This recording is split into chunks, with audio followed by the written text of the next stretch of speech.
Sejam bem-vindos a mais um IELCast do Piauí. Para o mundo. Mais uma edição, Kilson Jones. A 4ª temporada, vamos juntos. Cara, estamos chegando a 300 episódios, são 300 conversas. Maravilha, hein? É muita loucura, né? Sensacional. Caramba, chegamos a 115 mil inscritos no YouTube, a 39 milhões de visualizações em um mês. A gente está muito feliz com tudo que está acontecendo. E a placa chegou. A placa chegou. A gente vai fazer um vídeo essa semana mostrando 100 mil inscritos, né? TikTok, que é a rede que mais entrega hoje, quase 700 mil inscritos. Facebook, 1 milhão de visualizações mês. Instagram, 4 milhões de visualizações. Então a gente está muito feliz com tudo que está acontecendo. Muito obrigado pela confiança. Primeiro eu quero te convidar a se inscrever no canal, ativar o sininho, que é muito importante nesse tipo de bate-papo despretensioso. A gente conta histórias de personalidades incríveis que têm uma história para contar, que são inspiradoras e que a gente fale sobre outros assuntos importantes e de muita relevância, né, Kilson? É verdade. Então já sabe, né? Vem com a gente, dá essa moral que tá tudo certo. Vamos juntos. Vamos juntos. E você tá muito elegante. Heron, veste o homem atual. Sabe onde você encontra Heron? Onde? Você tá mais magro, cara. Com exclusividade... Umas 10 gramas, assim. Quase nada. Exclusividade Noroeste, Noroeste. Piauí, Maranhão e Tocantins. Aliás, se você consome qualquer um desses produtos que aqui estão atrás, se você vai fazer uma fezinha, se você vai consumir internet, aqui atrás tem uma galera que nos ajuda há mais de um ano. Então, a gente vai pro 3º ano agora, entrando no 4º ano de IELCast na Estação I, que é produzido aqui na Estação I. Então a gente está muito feliz, muito obrigado, dá uma moral, se inscreva no canal e compartilha sempre o que é muito importante, tá legal? Só para não esquecer, se você gosta de consumir via áudio, nós estamos em todas as plataformas de áudio, tá bom? Spotify, Apple Music, todas. Você pode também ouvir esses bate-papos, tá legal, Kilson? Tá certo, vamos que vamos. Dá moral, né? Bom, o bate-papo de hoje para mim é muito, muito especial, porque há uns 13 anos atrás, pelo menos a primeira viagem que eu viajei para fazer entrevistas foi a Brasília, e ele já era deputado federal naquela época, né? E ele tem um trabalho extraordinário de municípios no Brasil inteiro. Para mim é o deputado federal mais municipalista do Brasil. A gente vai conversar sobre essa conta, como ela chega no final de uma gestão no município, o quanto consegue verbas, Kilson, que estavam esquecidas ou que de alguma forma irregular não chegavam ao município. E ele, muito criterioso, estudioso, falava e mostrava, e o governo entendia que era de direito do município. Isso é muito importante. É o papel legítimo de um deputado federal, de um legislador que cuida dos seus, que cuida dos seus municípios. Ele tem 7 mandatos de deputado federal. 7. Se a gente somar aqui, de 95 a 99, de 2003 a 2007, de 2007 a 2011, de 2011 a 2015, de 2015 a 2018, de 2019 a 2022, de 2023 a 2026. 7 mandatos.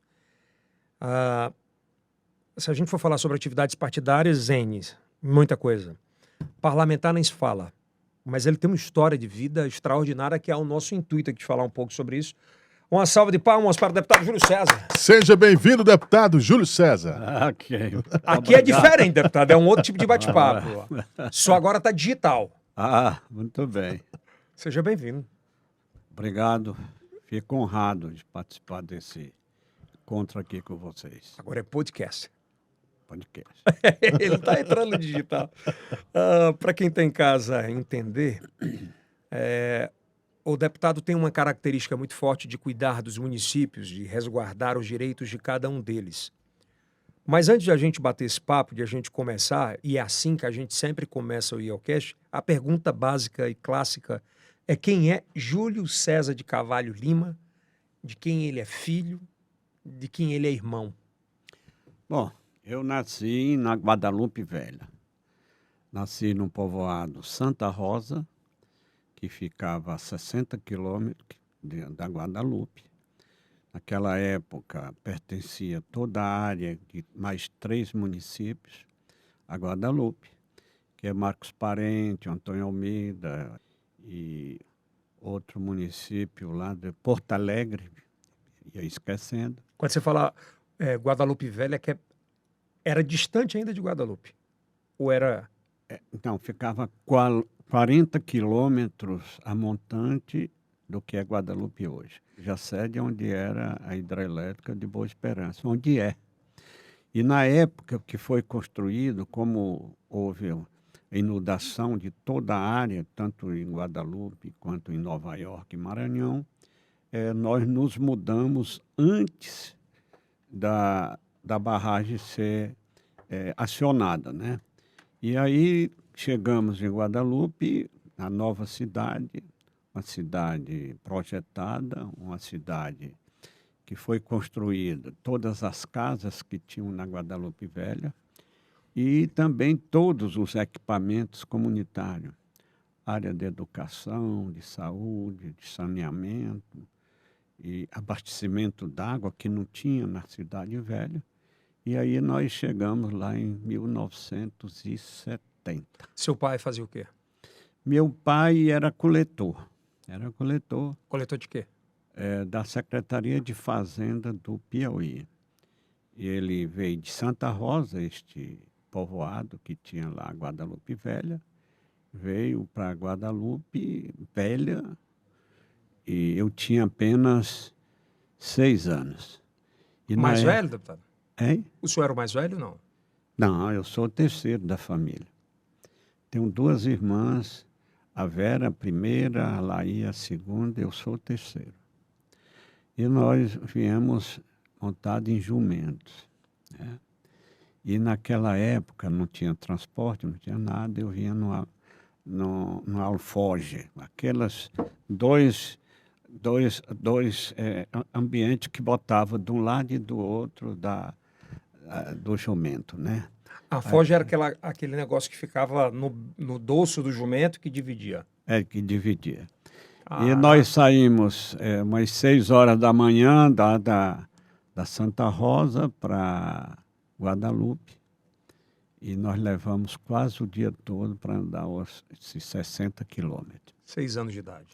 Chegamos lá, fomos morar na beira do Rio Parnaíba, uma casa que meu pai tinha comprado, e lá nós fomos criados até chegar, deixa eu ver aqui, 12 anos. Desculpa interromper, mas eu tenho que interromper. Nesse período de 6 às 12, né? Aos 12, como é que era o seu pai e a sua mãe, assim, em termos de criação? Você era o terceiro. Eram duros? Eram amorosos? Não, muito flexíveis, muito flexíveis. Tinha um melhor relacionamento com ele, pelo nosso comportamento, pela a nossa fidelidade à família. E eu tinha um melhor relacionamento e respeito e a reciprocidade também. Mas eles eram mais... Quem era mais duro? Seu pai ou sua mãe? De cobrança? Não, minha mãe, como ela era mais ligada à família o dia todo, ela monitorava mais do que meu pai. Era mais durona? Não digo durona, mas era mais integrada com os problemas da família. E eles apostavam muito, àquela época, na educação? Eles sempre falavam sobre isso? Naquela época, Guadalupe só tinha 3 doutores. 3. O Luiz Carlos Mozinho, acho que o senhor conheceu, o Dimas e o outro lá. E o maior desejo do meu pai era transformar o filho, estudar e ser doutor. Doutor. Meu filho é doutor. Meu filho vai ser doutor. Aí eu, estudando lá na escola João Pinheiro, na Cidade Velha, com 12 anos eu estava no 3º ano do primário. Naquele tempo é primário. Você é novo, não sabe como é que era naquela época, talvez.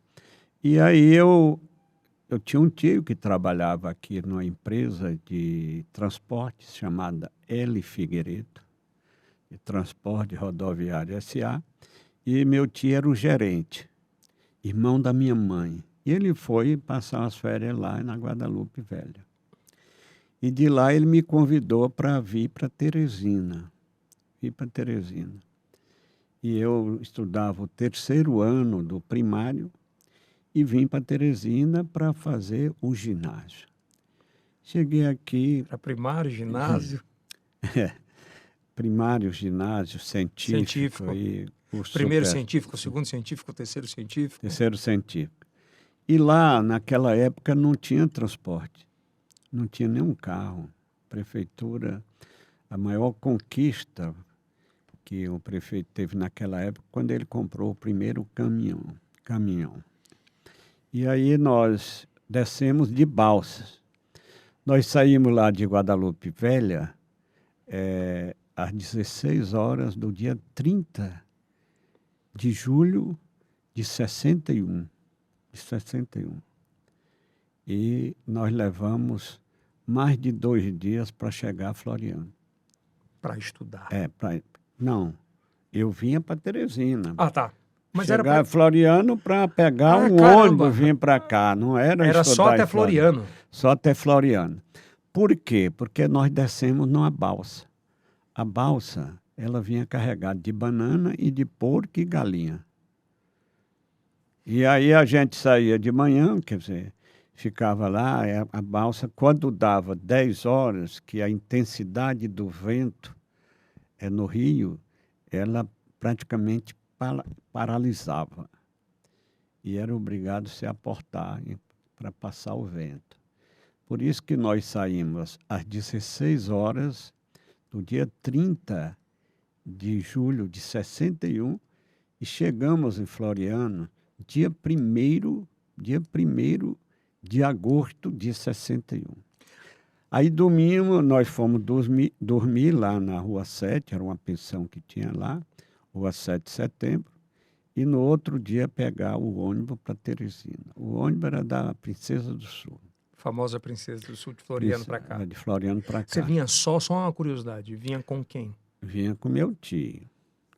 Aí nós chegamos aqui às 11 horas, e meu tio morava na Rua Quintino Bocaiúva, 1177. Todos os números. Chegamos às 11 horas e aí já estava servindo o almoço, foi almoçar todo. Quintino Bocaiúva era cruzando com a Valdivino Tito. E nós chegamos e depois eu fui estudar no Demóstenes Avilino para fazer o exame de admissão. Como cheguei no meio do ano, eu fui estudar até dezembro, e aí eu fiz o exame de admissão e, graças a Deus, eu passei em primeiro lugar. Aquela época, em 61. E a maior alegria do meu pai, quando eu passei um telegrama, naquele tempo era telegrama, né? Passei um telegrama, ele ficou tão honrado que foi me buscar em Floriano. Quando ele chegou lá em dezembro, já depois do exame de admissão, ele fritou um jipe. Um jipe, era um jipe inglês, que tinha lá como... Quando você fala fritar, o que é? Fritar. Você falou, ele fritou um jipe. Fretou. Fretou. Eu entendi, fritou. Fretou. Fretou é alugar. Naquela sim, época sim. se falava fretar, né? Ainda é hoje, né? Ainda é hoje. Aí eu cheguei em Guadalupe, foi a maior festa do mundo. Saiu daqui com a... Eu tenho algumas curiosidades que é bom perguntar, né? Quando você chega em Teresina, qual foi o impacto que você teve em relação de convivência, de educação, de...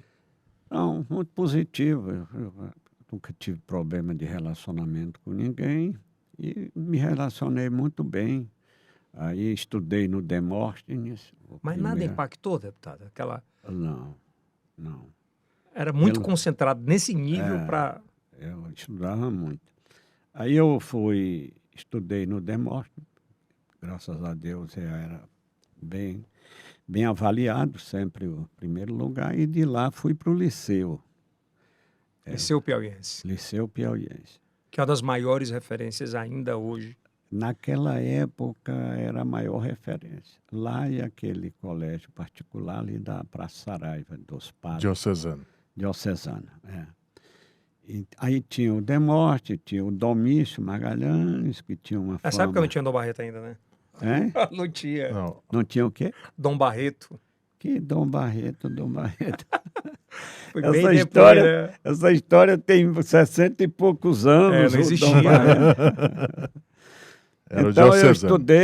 eu estudei o ginásio lá no liceu, estudei o científico.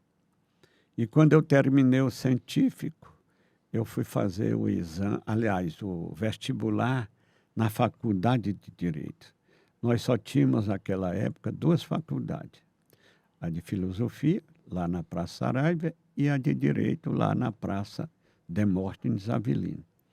E aí eu fui fazer, graças a Deus, passei muito bem avaliado, e fui Desculpa, estudar mais uma Direito. vez eu tenho que interromper. Naquela época, deputado, como estudante, a decisão era mais do estudante ou os pais indicavam, disse assim, ó, ou você vai ser médico, ou você vai ser advogado, ou você vai ser contador. Tinha Não, muito isso? não tinha. Até porque, naquela época, formar em Direito era uma referência, né?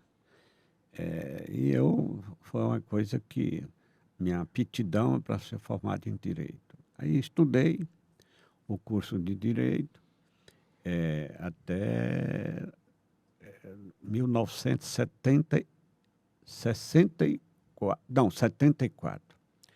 Aí eu me formei em julho de 74, dia 17 de julho.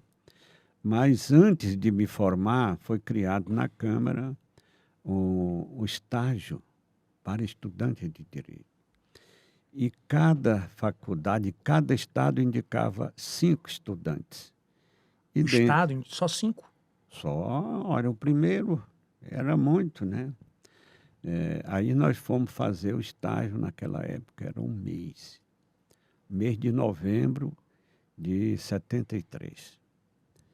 Eu cheguei lá no começo, me hospedei no hotel à beira do lago,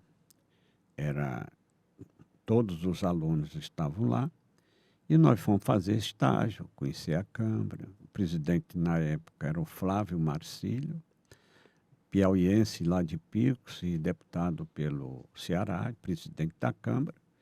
E nós lá foi um ensinamento muito grande, né? E no final,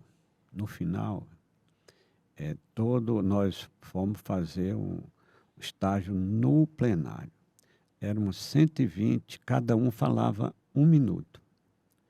Cada deputado ia à tribuna, falava 1 minuto e descia, né? Aí subia outro, já tinha um de um lado, outro do outro. Quando eu terminei, eu disse para os colegas, um dia eu vou ser deputado. Aí todo mundo sorriu. Ali foi onde ele ganhou, como a política ele ganhou ali? Eu não digo, mas foi intuição de futuro, a bênção de Deus, a determinação. Mas eu digo, a paixão foi ali? Por política? Foi Foi naquele dia. naquele dia. E é um negócio tão louco que, assim, apadrinhamento político o senhor não tinha. Não tinha Família, nada. Não tinha nada. Não tinha. nem política classista, à época universitária. Não existia isso, não. Não existia. Que louco. Não. Esses movimentos de... Isso tem 60 anos. Sabe? Aí quando você viu aquilo, disse, isso aqui é... Aí eu disse, como brincadeira, um dia eu vou ser deputado, aí todo mundo sorriu e tudo. E Deus abençoou e me deu a oportunidade de chegar lá e me manter lá por 7 mandatos. Como é que foi esse processo ainda assim? Seu pai, você me falou que ele não tinha pelo menos ele trabalhava muito, sua mãe também e tal.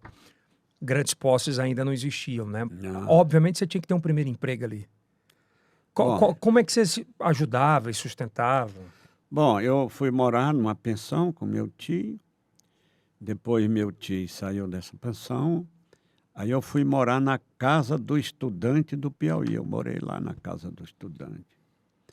E eu me lembro muito bem que lá tinha um almoço e as refeições, o café da manhã era uma massa de milho que vinha dos Estados Unidos. Às vezes ela ficava tão velha que apareciam uns bichinhos no meio, dentro. O sabor, né? O sabor. Exato.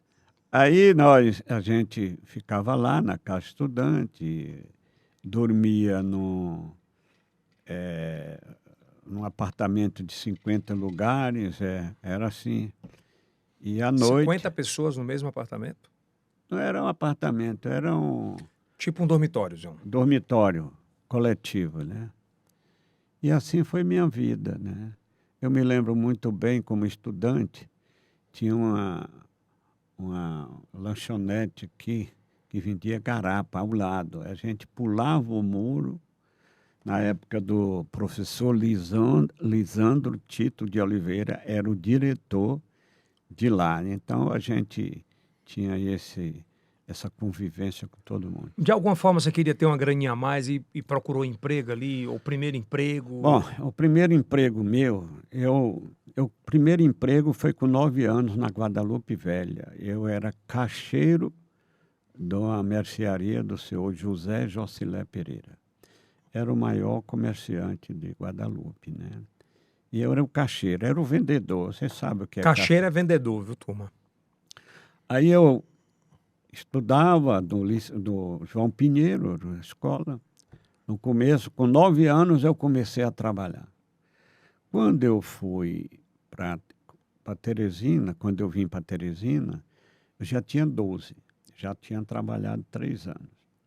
Eu vim aqui, aí eu fui morar nessa pensão, depois na casa do estudante, e durante a minha permanência, a cada 4 meses, eu procurava uma maneira de ganhar.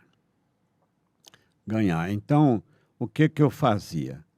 Tinha lá na casa do estudante um morador que fazia carimbo. Carimbo convencional. Carimbo de borracha convencional. E ele vendia carimbo, né? E quando eu vinha para cá, o cartório, a prefeitura, algum comércio, me encomendava carimbo. Aí eu mandava fazer o carimbo e levava, ganhava dinheiro com o carimbo, né? E também, na época da construção de barragem, eu tinha uma bicicleta Gulliver e eu saía para comprar galinha. Tu vendia galinha? Vendia galinha, comprava galinha e vendia lá na época da construção da barragem.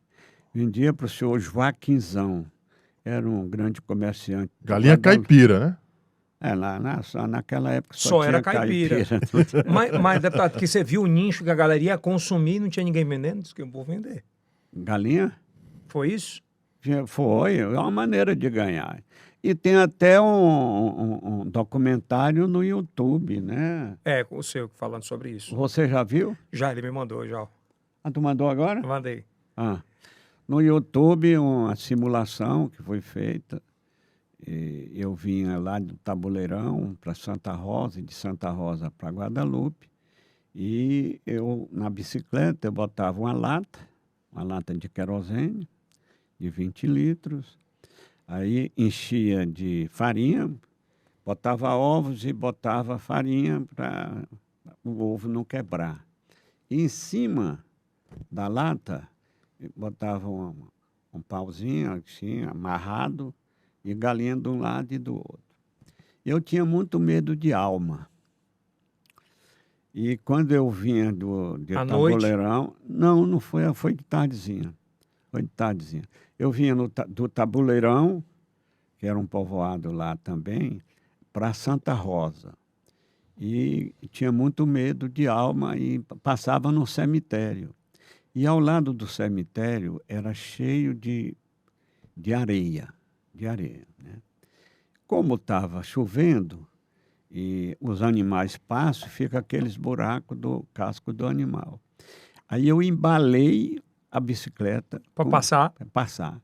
Quando chegou lá ao lado das sepulturas, caiu uma galinha. Rapaz.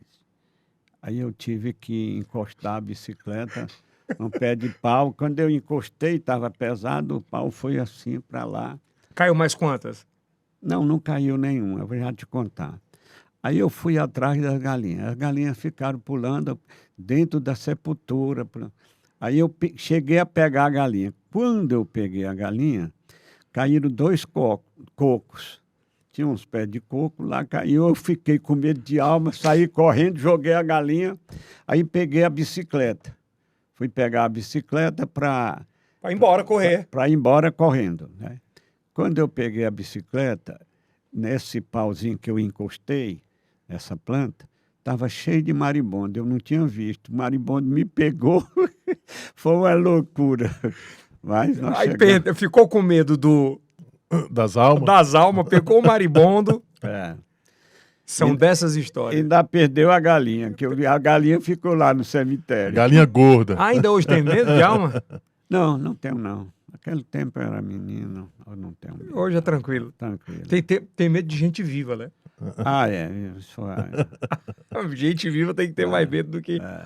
E aí, nessa sequência de trabalho, foi correndo, foi vencendo, foi crescendo e foi tomando as primeiras posses, né? Quando eu digo primeiras posses, os primeiros desejos de compras, assim. E você é um dos apaixonados por Fusca no mundo. A primeira compra, o primeiro carro foi um Fusca. Foi. 0077 era a placa. Mas olha, Você lembra da placa? 00. 77. Você conseguiu comprar esse carro de novo? Não, acho que não. Tentou? Não tentei, mas é muito difícil, né? Naquela época foi em 71. Vai que ele tá aí. 71 não dá, quase 50 anos. Mas tem Fusca de 50, 55. Não, mais de 50 anos, né? Mas eu não me lembro. Eu comprei... Bom, eu tinha colocado... Eu já era estudante do liceu. Aí, uma fase seguinte, eu, como estudante, já no começo... Tinha passado no vestibular, já no começo do curso de Direito, eu comprei uma mercearia. Mas antes da mercearia, eu fui empregado com 16 anos numa empresa chamada L. Figueiredo, que eu ali falei, era do meu tio, ele era o gerente. Passei 3 meses lá. Vendia o que lá? Não, era transporte rodoviário. Né? E de lá eu houve um teste no Banco Nacional de Minas Gerais, que era ali na Praça Rio Branco. E eu fiz o teste, passei, aí fui ser bancário lá. Passei 3 meses na L. Figueiredo, aí fui bancário deste banco, era o Banco do Magalhães Pinto, lá de Minas Gerais. E lá eu passei 1 ano e 3 meses. Aí fiz o concurso do Banco do Estado do Piauí. Aí Na época o BEP, né? Banco do Estado. BEP era uma referência, era um orgulho de todo mundo. E lá eu passei como bancário 8 anos. Aí me formei, logo depois que me formei, logo depois que eu me formei, aí eu fui fazer um concurso de fiscal de rendas do Estado. É a primeira vez que tinha concurso. O restante, antes era... Indicação? Indicação de políticos. Até aí a política não entrava na sua vida? Não entrou. Eu fiz o concurso e muita gente dizia assim, rapaz, tu é um besta. Só vai passar gente de fulano de tal, de fulano de tal. Eram os deputados que tinham muito prestígio naquela época, né?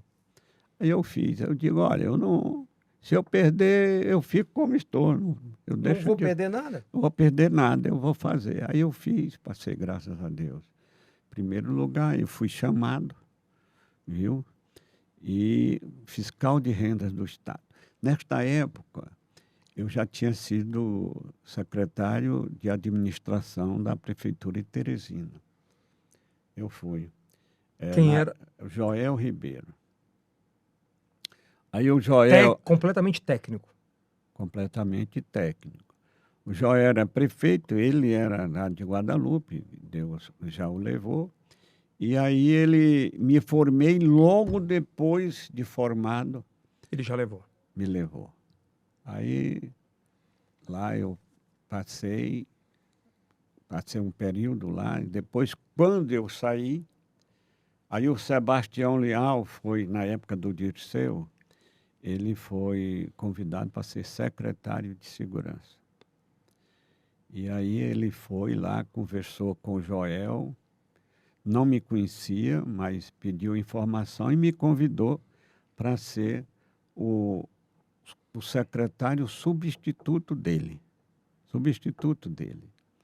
E eu aceitei, fiquei lá um período, foi quando eu passei nesse concurso, fui chamado, tive que sair da secretaria, me afastei e Sim. assumi e depois voltei. Quando eu passei 2 anos, lá em Guadalupe passou a ser área de segurança nacional. Área de segurança onde tinha hidrelétrica, os prefeitos eram nomeados pelo governador com autorização do presidente. Não tinha pleito eleitoral, né? Não, não tinha. Eu já era fiscal de renda, já era da Secretaria de Segurança, e aí ele me convidou como fiscal de renda e como o Dirceu lá passou a ser área de segurança, melhor dizendo, retornando aqui o raciocínio. O prefeito eu já disse que era nomeado, né? Aí nós trabalhávamos naquela época, meu pai era vereador. E eu trabalhei para o meu pai ser o prefeito nomeado. Ou seja, aí começou a história da política. Começou a história da política. Aí, mas como era nomeado, a procura era muito grande, né? Era o Joqueira, o Edson Rocha, tinha muitos políticos.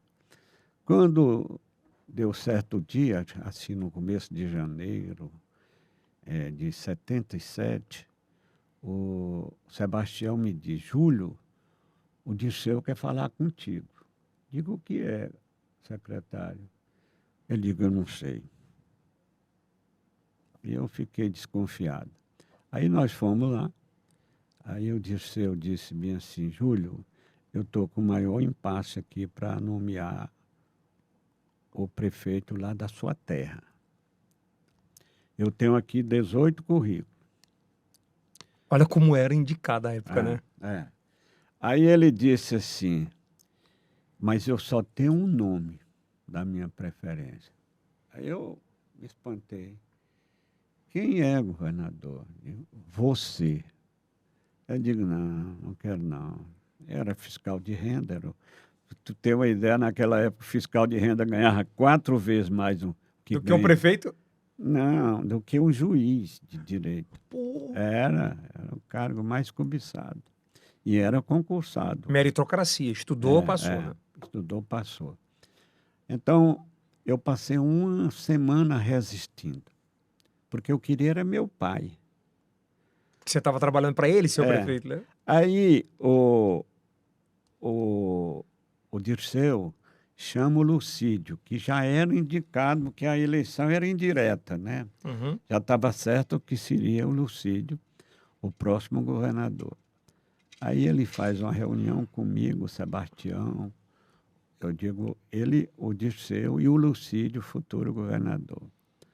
Aí o Lucídio diz assim, vá, Júlio, quando eu assumir, você vem ser secretário. Aí eu fui lá, não tinha muito conhecimento, negócio de política. Tinha quantos anos, Beto? Só para... Eu tinha 28 anos, 27 Novo. ou 28, acho que é 28. Já era casado? Não, estava longe. Não, estava longe. Aí eu fui lá ser prefeito, a cidade... Gostou? Não, vou te contar aqui. A cidade tinha sido transferida da velha para a nova há 7 anos atrás. Não tinha nada, não tinha calçamento, não tinha energia, não tinha abastecimento d'água. Tinha numa parte, não tinha noutra.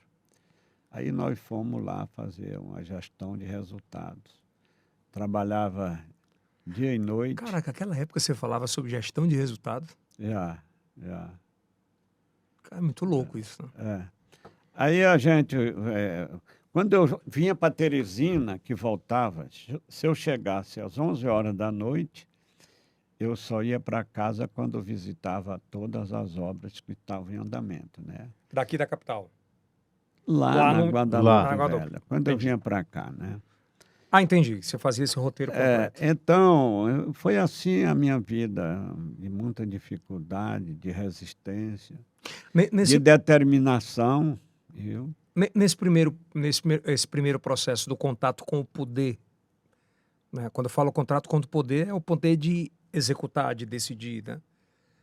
Essa formação do seu pai, da sua mãe, pelo meio que você viveu, foi muito determinante de não se corromper ou se romper, sobretudo? meu pai era muito determinado, era um homem muito puro. Ele não admitia nada errado naquela época, né? Então, foi um grande exemplo de vida que eu tive, de minha mãe também. Minha mãe era professora. Naquela época, as professoras não eram formadas, não tinham esse curso de pedagogia, mas ela era professora lá de Guadalupe Velha, né? E foi o exemplo de vida que São eu as tive. duas maiores escolas que você conheceu na vida? Foram, com certeza, com certeza. As duas maiores. As duas maiores. Eles que lhe forjaram. Foi. E quando o senhor se tornou prefeito, da maneira como foi, qual foi a frase que seu pai falou em determinado momento? Bom, ele, ele já era vereador naquela época. Primeiro mandato, o vereador mais votado, teve 392 votos. Naquela época era muito voto, né? Ainda hoje viu, deputado? Em alguns municípios. É. E aí ele me ajudava muito. Mas houve um fato lá que ele ficou contra mim. Seu Meu pai. pai foi. É porque quando ele dava a palavra, ele não voltava atrás. E ele deu uma palavra lá, numa invasão nos terrenos lá, que eu vou pedir para não dizer nome, porque Deus já o levou. A pessoa lá, um vereador, invadiu umas terras da prefeitura. Aí eu fui lá, fulano, não faça isso, isso é da prefeitura. Ele disse, nem você tem poder para me tirar de lá. Aí foi uma loucura. Acionei, nós usamos do poder de polícia, conseguimos retirar e me tornou adversário, de aliado. Do pai. Do pai e do filho, né? Principalmente do filho. Quanto Aí, tempo passou isso aí, deputado? Eu vi que mexeu com o senhor aí. Depois ele voltou a ser aliado, né? E meu pai, uma vez, ele tinha dado o compromisso para esta pessoa, antes dele invadir, para apoiá-lo para presidente da Câmara. Era vereador também. E aí, eu, com esse problema, eu não pude apoiá-lo. Mas meu pai disse, meu filho, eu já dei a minha palavra. Então, a palavra dele era o... Aí ele deu a palavra, eu entendi, ele manteve o compromisso. E foi assim. Quanto tempo ainda na política o senhor conviveu com ele? Meu pai morreu no ano que eu me elegi a primeira vez deputado federal. Ele morreu de câncer. Ele completou 64 anos. Novo demais. No dia 28 de abril. E ele morreu 30 de abril, 2 dias depois. E eu me elegi deputado federal em novembro de... Quanto tempo o senhor sabia do câncer e tinha ideia do que ia acontecer com ele? Porque eu imagino que deva ter sido muito doloroso. Foi demais. Em uma campanha. Foi. Ele fumava muito, ele passou 50 anos fumando, né?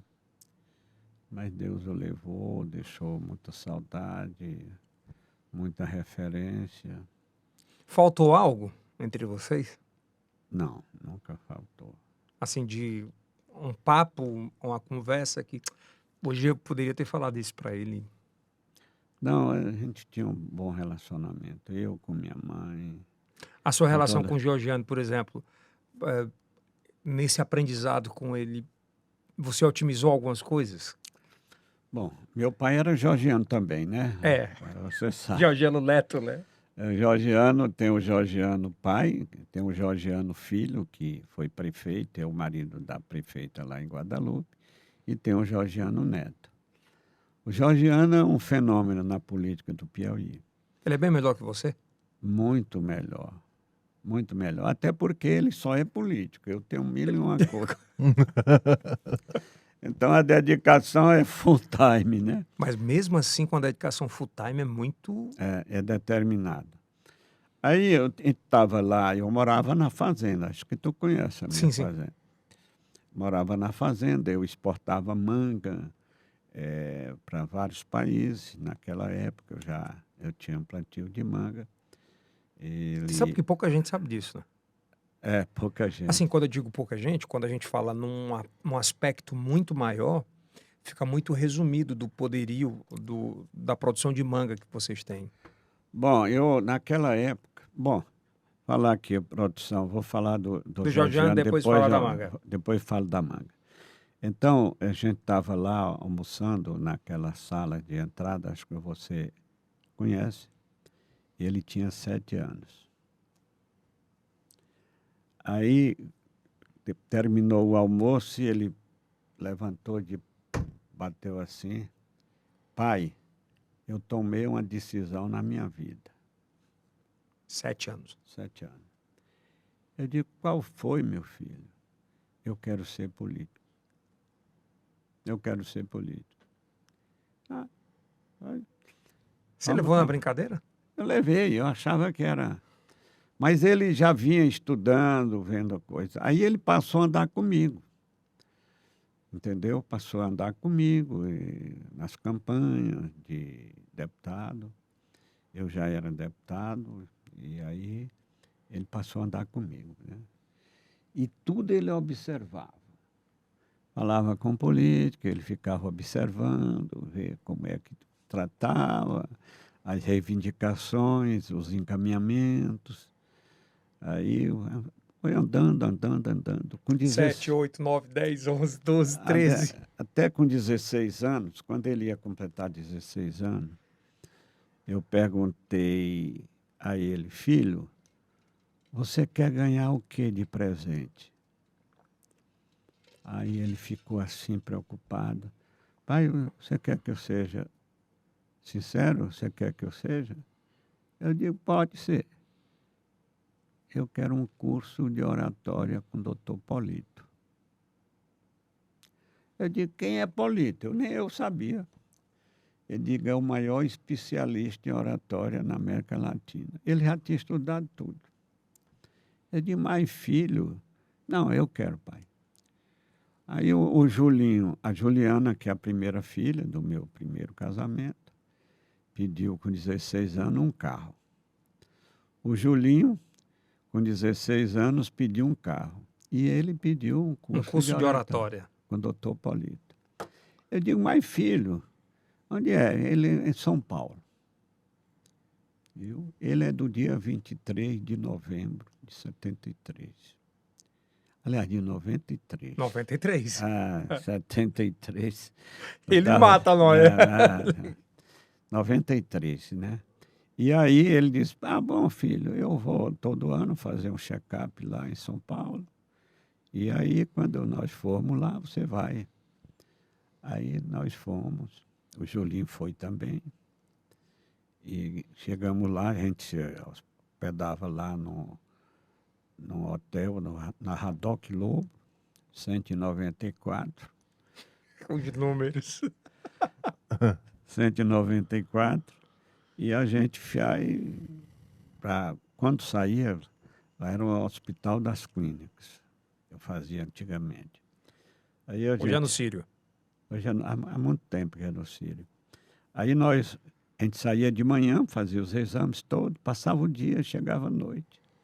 Aí de manhã tomamos um café, aí o Georgiano, eu digo, agora você vai lá falar com o doutor Polito. Você sabe quem? Aí eu sei, pai, já sei o endereço, já falei com ele. Tá bom. Pois leva o Julinho. Que era o filho mais velho. Não, a mais velha é a Juliana. Então ele é o mais novo um pouquinho. É, o mais novo, mais velho do que ele. Aí eles foram lá. Quando eu cheguei à noite, lá no restaurante do hotel, aí ele estava sentado numa tristeza maior do mundo. Eu digo, filho, o que houve? Você foi lá? Foi. Aí digo, e aí, filho? Deu certo? Não, pai. Eu estou até com medo de lhe dizer. O que houve? Eu fui lá com o Julinho. Aí eu fiquei resistindo. Vamos, diga logo o que houve. Pai, ele pediu 14 mil reais por 2 dias de aula. Mas para um. Mas ele diz, no caso, o Julinho está aqui, pode levar um outro. Meu filho, você acha bom isso aí? Eu digo, acho, pai. É muito importante para a minha vida. Pois tá bom, você vai fazer. E ele foi, pegou muito macete, por isso que ele... Cara, quanto tempo foi? Ele passou 2 dias ou 1 dia com ele? 2 dias. Mas era só ele... É um foi media ele. training, como se fosse um media training, de treinar o menino. Naquela época. E qual foi o brilho do Georgiano quando ele voltou para casa aquele dia? Uma alegria, o maior presente da minha vida, da vida dele, né? Ele ficou muito feliz. Ali naquele momento, deputado, você disse assim, pô, fiz a coisa certa. Eu acho. Mas por opção dele. Nunca imaginaria você... Não, jamais. Ele falava, doutor Paulito, eu não sabia nem quem era. Hoje ele permeia ainda o meio de vocês, o doutor? O doutor Paulito, não, eu não Nunca sei. mais? Nunca mais. Eu acho que ele tem relacionamento. Cara, e o Georgiano... Eu nem conheço o doutor Paulito. A época também não? Não. Cara, e o Georgiano aprendeu a falar muito bem, ele consegue verbalizar muito o que ele pensa. Então é muito fruto desse pedido. Desse pedido. Ele não quis carro zero. Não. Naquele dia, você imaginava ou pensou de verdade assim, ele vai ser um político melhor do que eu ou não? Não, ninguém pensava nessa, não tinha essa avaliação melhor nem coisa nenhuma. Não. Sua esposa, que eu já era, ela falava o quê? Não, eu não era casado. Ainda não, da segunda que era, ok. Da segunda. Não, eu já tinha sido casado. A primeira, a mãe do Julinho e da Juliana. Agora, a segunda é a Jussara. Sim, que mas é ela não mãe dele. olhava, ela falava alguma coisa? Falava assim... Não, deixava ele ter Pois as eu ia falar, opções vontade. de vida, vontade, né? E é meio louco, né? Se você pensar para hoje, nos tempos de hoje, né? E é porque ele foi, eu tô falando isso porque ele foi muito sagaz, ele procurou algo que, porra, ninguém Pra poder procurava já na época. voar, né? 16 buscando- anos. E aquela Deixar época, de ter um carro para fazer um um curso. curso de oratória, pô. É muito foco, é muita vontade. E o senhor chegou a ver essa transformação depois dele ter feito? Foi. O que é que rolava? Tipo, o que é que começou a mudar na rotina dele depois desse curso? Bom, ele começou a andar comigo com 7 anos. Aí ele já andava, depois desse curso, ele ficava simulando discurso, assim, em Mentira. casa, fazia simulação. Ele ensaiava na frente do espelho ou não? Para você, chegava? À frente do espelho, para ver a articulação, a postura, entendeu? Caraca, não sabia disso aí não. É. Ele hoje porque assim, não é à toa um menino da idade dele ter a quantidade de votos que ele teve nas últimas eleições e nessa evolução absurda. É muito fruto da entrega do trabalho dele, deputado? A determinação. Ele nasceu para ser político. Pra você ter uma ideia, eu ando com ele por aí, na hora da despedida, as mulheres passam meia hora tirando foto com ela. Com ele? Porque ele é novo, aliás, com ele com elas, né? E aí tira foto, como eu sou feio, né? Graças a Deus. Ele tá mais bonitão, né? Já sou maduro, não tem muito interesse, não. Mas com ele é uma loucura.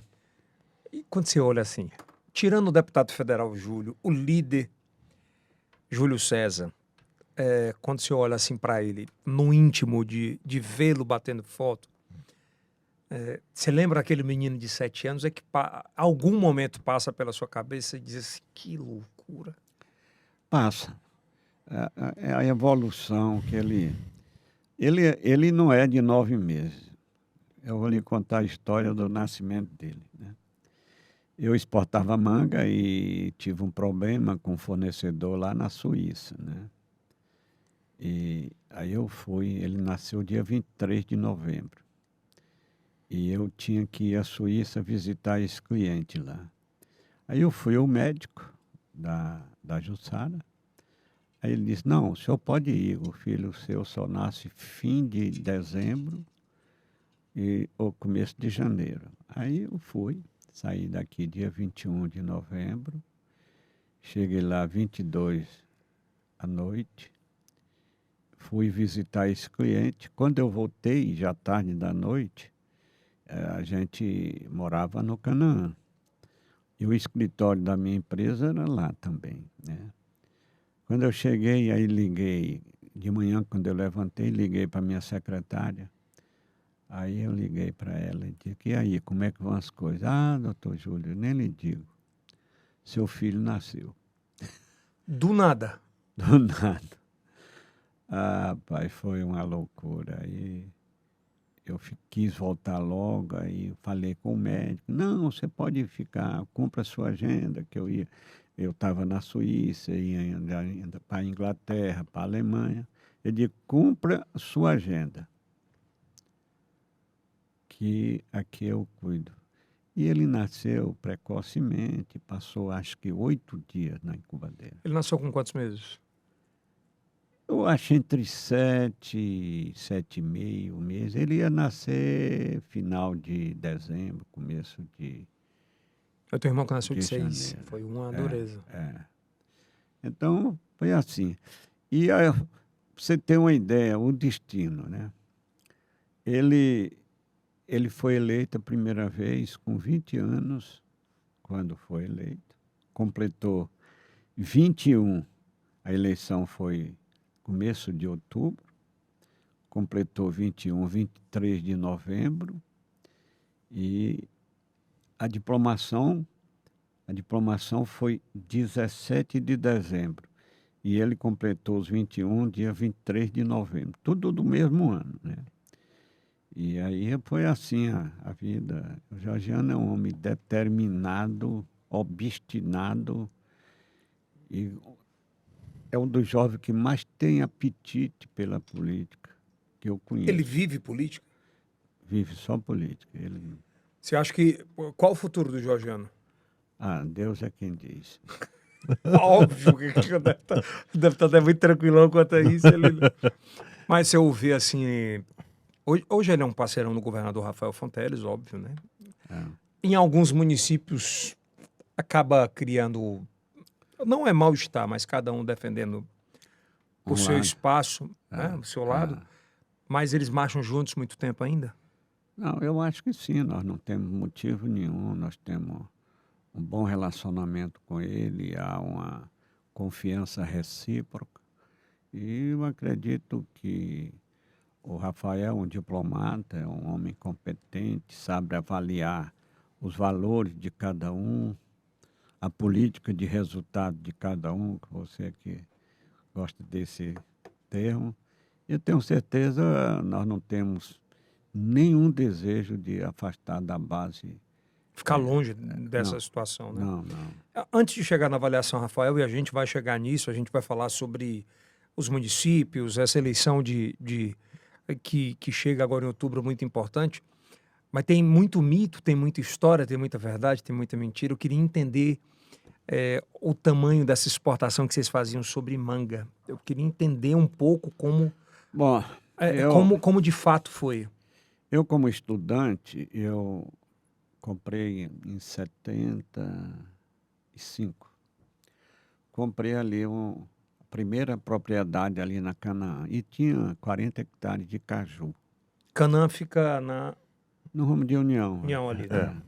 Você já foi lá. E aí eu comecei a vender caju. Eu era o principal cliente da VASP naquela época. E eu pegava os caju, comprava as cestas e aí enchia de caju, botava um plástico e vendia para São Paulo, para a Ceasa em São Paulo. Certo. E lá, para tantas, eu andando da Ceasa, aí o pessoal falava em manga. Aí Petrolina começou a comprar mudas de manga para plantar lá no semiárido. Aí digo, eu vou levar também para o Piauí. Aí já trouxe 2.000 mudas. Aí plantei sem nenhum conhecimento, sem pesquisa, sem Na coisa. dura mesmo. Vou plantar aqui Dura para mesmo. Plantei. E aí, quando ela começou a produzir, eu vendia caju e passei a vender manga para São Paulo. Aí, com 2 exercícios, com 2 anos depois, eu passei a exportar. Aí fiz um empréstimo no banco do estado do Piauí, lá naquela época era o BEP, já não era mais empregado, podia tomar empréstimo, porque eu fui empregado, como eu falei no começo. Aí tirei o empréstimo e fiz um packing house. Packing house é casa de empacotamento, né? E fui aos Estados Unidos, comprei o equipamento que me custou $320 mil na década de 88, 89. Isso vale uma grana hoje. Se fosse hoje, era... Bom, aí eu montei o packing house. Olha a visão, né? Para vender só para a Europa. Vendia para a França, Suíça. Não vendia para o Brasil ainda? Não, já vendia para o Mas Brasil. muito pouco, perto do que... Não, eu vendia muito. No começo foi na Ceasa de São Paulo, né? Depois eu fui vender lá. A primeira exportação foi para Inglaterra, né? Depois França. Como é que você fez esse contato? Um relacionamento que eu tinha com Petrolina, que estava começando também. Aí, lá para as tantas, eu credenciei o meu packing house para vender para os Estados Unidos. E para os Estados Unidos, naquela época, tinha que ter um tratamento especial, com equipamento americano, com choque para tirar todas aquelas doenças que pudesse ter fúngicas da manga, para polir a manga. E lá nós fomos, lá nos Estados Unidos, comprei lá na Flórida, esse equipamento que me custou naquela época $320 mil, e nós montamos um packing house.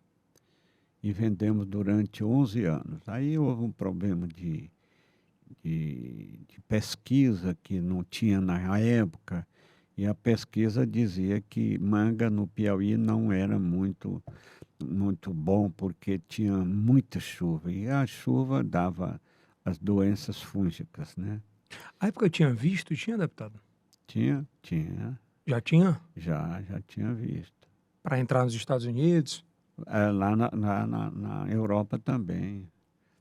Eu tenho o meu primeiro passaporte, quando eu viajava muito para a Europa. Você guardou? Guardei.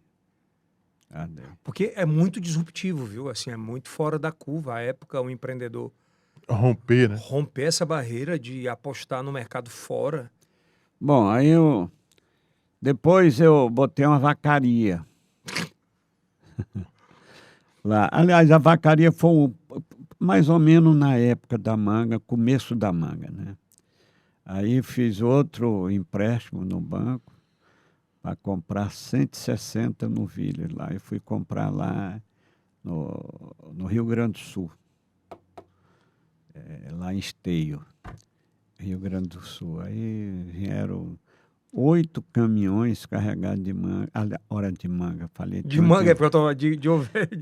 De vaca, né? Aí montei uma vacaria, aí depois nós instalamos aqui a primeira indústria de laticínio, que era ali na... Qual dessas empresas ainda existem hoje? Essa não existe mais. O senhor é mais empreendedor ou político? É uma pergunta dura.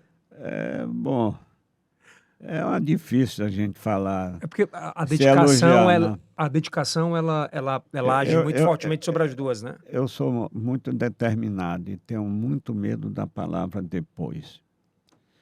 Eu sou político, mas eu tenho muito medo. A palavra depois, eu sempre digo, ela é inimiga da solução. Agora, você pode fazer tudo logo? Não pode.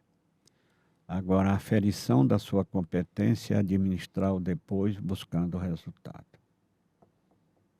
É muito forte isso. Porque são dois aspectos completamente diferentes, né? O empreendedorismo e a política em si. Empreendedorismo, você tem uma resolutividade imediata. Se aquilo dá certo, dá certo. E é rápido. A política tem uma demora para você conseguir ter aquela resposta, né? E tem que ter a paciência de que aquilo dê certo. É, E isso, às vezes, decepciona ou trava o cara, né? é verdade. Você aprendeu a lidar com isso, deputado? A gente... As duras penas, sim, né? Eu sou uma pessoa que me preparo muito para a diversidade. Eu, graças a Deus, a diversidade é menor do que as conquistas, mas quem se prepara para o pior vive melhor. Eu sempre digo assim, né? Então eu me preocupo muito Com isso, né? com Deputado, isso. eu comecei esse bate-papo aqui, eu e o Kilson, a gente falando Sim. sobre o senhor ser o deputado mais municipalista do Brasil. E acho que a autoridade de falar sobre isso são 7 mandatos. Né? Não é do dia para a noite, não é ou são 2 ou 3 e 4. O porquê essa causa do municipalismo? Você se isola, e de verdade se isola, hoje principalmente, se isola positivamente, né? Entre os deputados que existem hoje no Congresso, de que cuidam dos municípios. Você tem muito deputado de internet, de vibe, de hype, disso, daquilo, e muito concentrado nisso. O porquê do município? Bom, primeiro eu fui prefeito, né? Fui prefeito numa época que o FPM era 9% do IPI, do Imposto de Renda. Sim. Hoje, em 88, chegou a 22,5% e tem mais 3,1% que foram os projetos meus ou relatados por mim, né? Então, para você ter uma ideia, de 9 para hoje são 24,5%, né? 22, 25,5%. E aí, como ex-prefeito, eu trabalhei muito pelos municípios como prefeito. Eu fui primeiro nomeado, eu era para vice-secretário, tinha confusão, o Lucídio me chamou para continuar, eu já falei isso no começo, e passei 8 anos e 9 meses seguidos como prefeito nomeado. Cheguei lá, não era prefeito, nunca tinha sido político, e quando eu saí, elegi o meu substituto, doutor João Luiz, de saudosa memória, até partiu agora há pouco tempo, como o prefeito que teve 85% dos votos.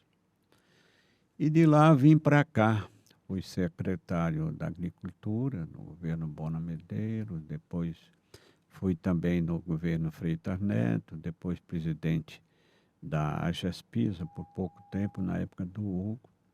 E nós sempre trabalhamos em busca desses melhores resultados. Tudo que eu faço na minha vida é em cima de resultados, né? E a avaliação que eu faço é quando a gente conquista e avaliar também o resultado em favor do povo que nós temos o prazer de representar no Congresso Nacional atualmente. Mas foi como prefeito, como secretário, como presidente de uma empresa, como presidente da PPM. A PPM nós fundamos em 79, na época do Mamed Lima, foi o primeiro presidente. Você foi o primeiro, né? Não, Você criou, junto com a Nós equipe. criamos lá no auditório do INSS, lá em Campo Maior. Nós fundamos em janeiro de 79, a PPM. E aí, depois eu fui eleito, saí do prefeito nomeado, elegi o substituto, e o substituto, que teve 85% dos votos, ele veio a mim no término do mandato, não tinha reeleição à época, e ele disse o seguinte: compadre, eu era compadre dele, se você não vier, nós vamos perder a eleição. Aí eu fiquei preocupado. terminei indo. Sim. Aí fui prefeito, depois me elegi prefeito e presidente da PPM, Associação de Municípios, que nós fundamos, a PPM. A associação, para quem está em casa, é a principal associação de municípios do estado. Não tem, eu só conheço algumas regionais, mas Não, mas é a de principal. estado é disparado. É a PPM.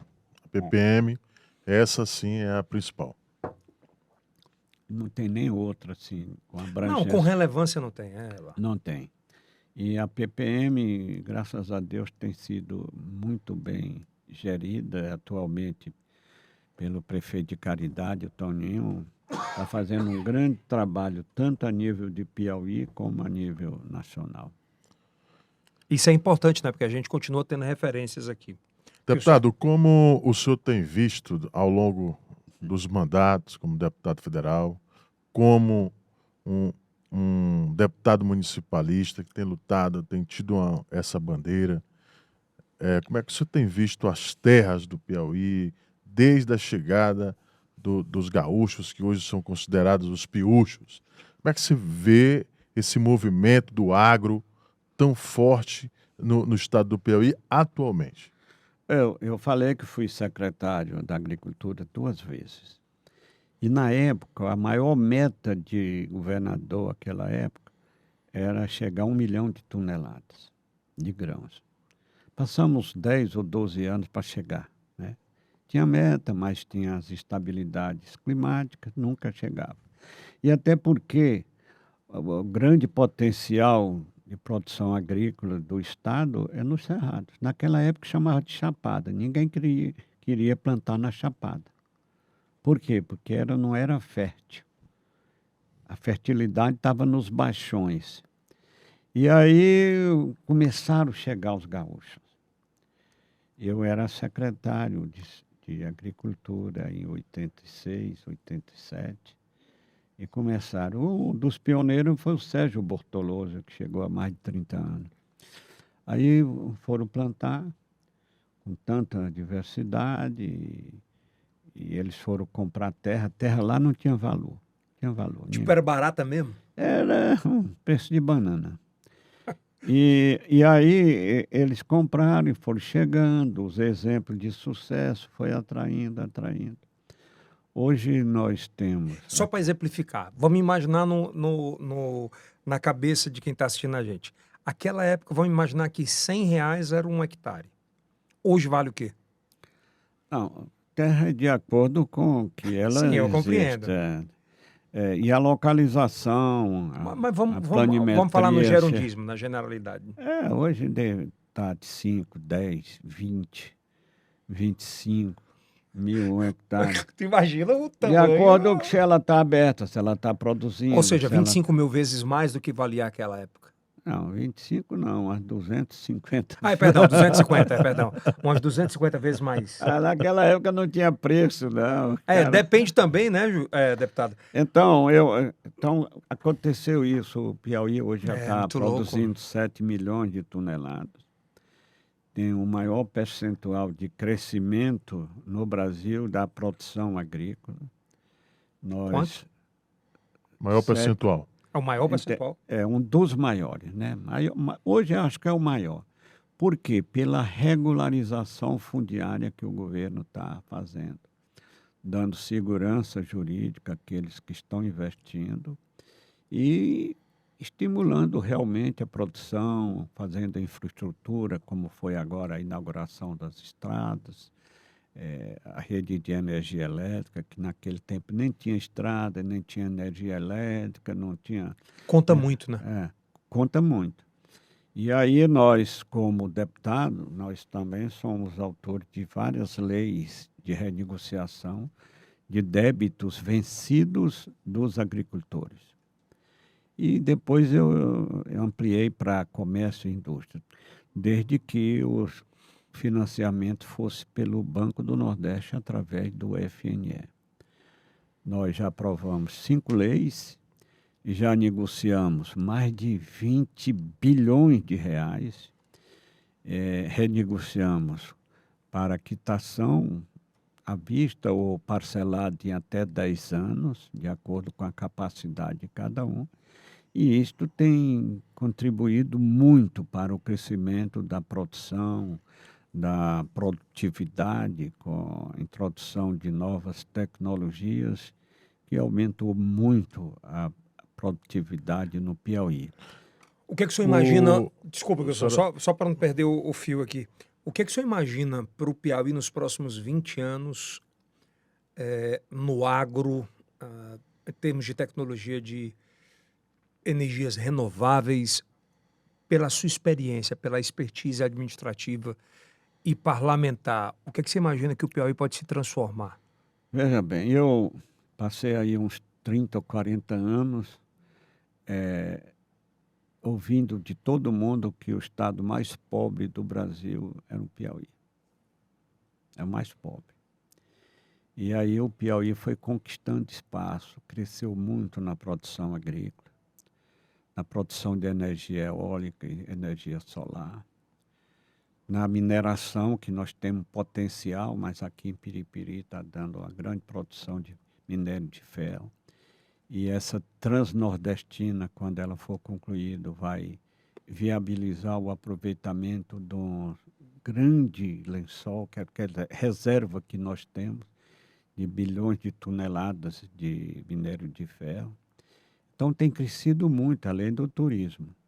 E o Maranhão, que estava bem na frente, o Piauí hoje já passou. A renda per capita do Piauí é bem maior do que a renda per capita do Maranhão. Então o Maranhão ficou para trás, que era muito na frente do Piauí. E isso aconteceu por conta de gestões de resultados, de responsabilidade de nossos gestores, mas, acima de tudo, do aproveitamento daquilo que era diversidade. Por exemplo, no Cerrado ninguém queria. Lá no semiárido ninguém sabia nada, não plantava nem. Aí Hoje não vem- tem terra. ou não tem terra produzindo energia eólica, energia solar, minério. Então, tudo que era diversidade do passado virou vantagem do presente e tem contribuído muito para aumentar o PIB e o PIB per capita do nosso estado. Então o Piauí será um dos maiores players do Brasil nos próximos anos. Não, eu não diria, até porque o nosso potencial de crescimento ele tem uma determinada limitação, né? Mas Nordeste? Também eu acho difícil. Nós vamos passar do Maranhão, porque nós temos grandes produtores no Matopiba, que é entre Tocantins, Maranhão, Piauí e Bahia. A Bahia está bem avançada, né? A Bahia já produz mais do que o Piauí e Maranhão juntos. Mas nós vamos já passar do Maranhão. Nós estamos aí a uns 5% de diferença na produção. No digital, o governador acredita que a gente passe já imediato, já. Quando eu te falo no digital, é que falar sobre tudo no digital, de o Piauí ser o estado mais digital do Brasil. Isso eu tenho certeza. Até porque o nosso governador é o governador mais digitalizado do Brasil. Não é? Ele tem cara de governador ou futuro cara de presidente um dia? Aí quem tem que responder é Deus. Vai lá, que... Mas Com é um esse- homem de grande perspectiva, né? né? Deputado, com esse desenvolvimento que o senhor vê, que tanto anda pelos municípios do Piauí, os aeroportos estão preparados? Nós temos a Fazenda Progresso, nós temos o aeroporto São Raimundo Nonato e dentre outros aeroportos. PPP de hotel agora lá também, PPP né? de hotéis, enfim. O senhor vê esse desenvolvimento com essas bases sendo importante? Bom, o governador está viabilizando, inclusive com balizamento, aí uns 10 ou 12 aeroportos. Ele quer facilitar essa integração com rapidez e dentro do transporte moderno, como é o transporte aéreo, né? Então, isso vai contribuir também para o crescimento da nossa economia e o bem-estar do nosso povo. Que passa por isso, né? Não tem jeito. Passa por essa tecnologia, esse avanço, né?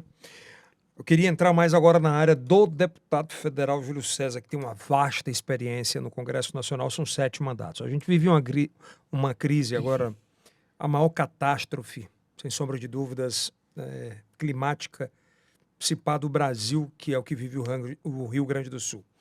E a gente tem visto uma disseminação, deputado, de que o governo federal pode fazer assim e resolver, o Congresso pode fazer assim e resolver. É como se fosse sem normativas, ou pelo menos algo regrado sobre isso. De fato, como o Congresso Nacional, como a Câmara Federal, como o Senado Federal, pode ajudar o Rio Grande do Sul em termos de legislação?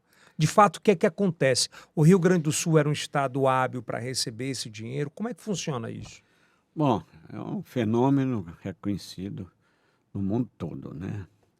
O que os gaúchos estão passando é um negócio muito sério, né? As chuvas lá foram um desastre. O Rio Grande do Sul e o Paraná, eles têm uma economia mais ou menos iguais. Na produção de grãos, na pecuária, no setor industrial. E o Rio Grande do Sul evoluiu. Evoluiu, declinou? Está evoluindo. Por quê? Primeiro foi a seca. Seca lá destruiu boa parte dos campos, diminuiu substancialmente a produção. E agora essa cheia, essa inundação, essa catástrofe muito grande que deu uma dimensão mundial, né? E o governador é um governador muito preparado, aquele governador do Rio Grande do Sul. Eu já vi declarações dele que ele precisa, para amenizar, mais de 19 bilhões de reais para minimizar o sofrimento do seu povo. Pra você ter uma ideia, 19 bi é maior do que o orçamento do Piauí. Maior do que o orçamento. O orçamento executado no ano passado. Então, é uma coisa muito preocupante.